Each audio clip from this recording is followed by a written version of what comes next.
ये थे मोहम्मद सुहेल। क्या खूबसूरत आवाज़ में अपनी हाज़िरी पेश कर रहे थे। लेकिन मेरे अज़ीज़ भाइयों, बड़े अदब से और बुज़ुर्गों से बड़े एहतराम से कहूँगा कि ज़रा नौजवान बेदारी का सबूत दें, आने वाले मेहमान की हौसला अफजाई किया करें। अब मैं अब्बू जी का हुक्म है, हमारे इस जामिया के एक तालिब इल्म जो बड़ी ही खूबसूरत आवाज़ के मालिक हैं, हाफिज़ मुअतसिम, जो दौलताला रावलपिंडी से ताल्लुक़ रखते हैं और 3 साल से अल्हम्दुलिल्लाह यहाँ पढ़ रहे हैं। बड़ा लायक और बड़ा नेक तालिब इल्म है। अबू जी का हुक्म है, मैं उनको दावत देता हूँ कि वो आएँ और मुख्तसर सी तिलावत करें। इसके बाद इंशाअल्लाहुल अज़ीज़ हमारे लाहौर से मेहमान स्टेज पे जलवा अफरोज़ हो रहे हैं। बिला ताख़ीर उनकी तिलावत शुरू हो रही है।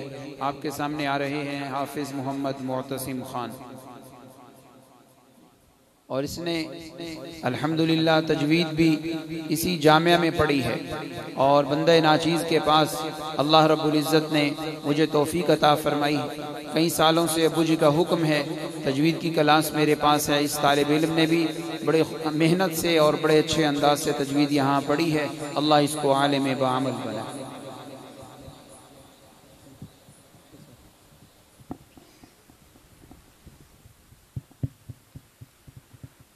أعوذ بالله من الشيطان الرجيم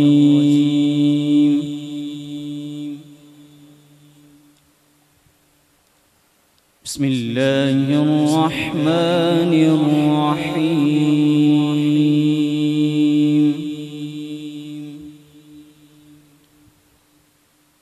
لا أقسم بهذا البلد وأنت حل بهذا البلد माशाअल्लाह माशाअल्लाह, क्या कहने। ووالد وما ولد لقد خلقنا الإنسان في كبد بسم الله الرحمن الرحيم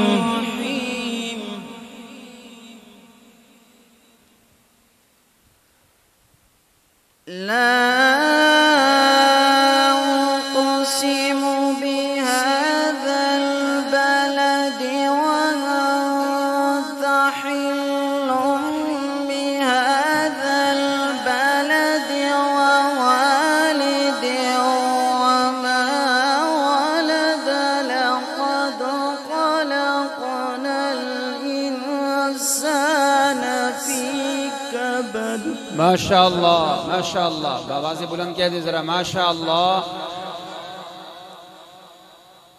أيحسب أن لن يقدر عليه أحد يقول أهلكت مالا لبدا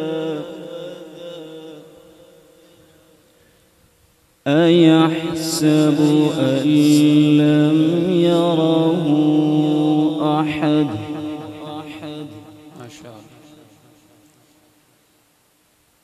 ألم نجعل له عينين ولسانا وشفتين وهديناه النجدين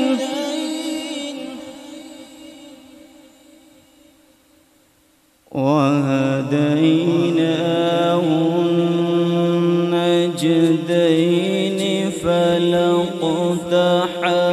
العقبة وما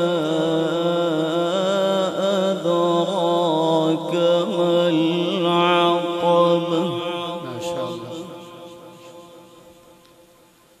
فك رقبة أو إطعام في يوم ذي مسغبة صدق الله माशाअल्लाह।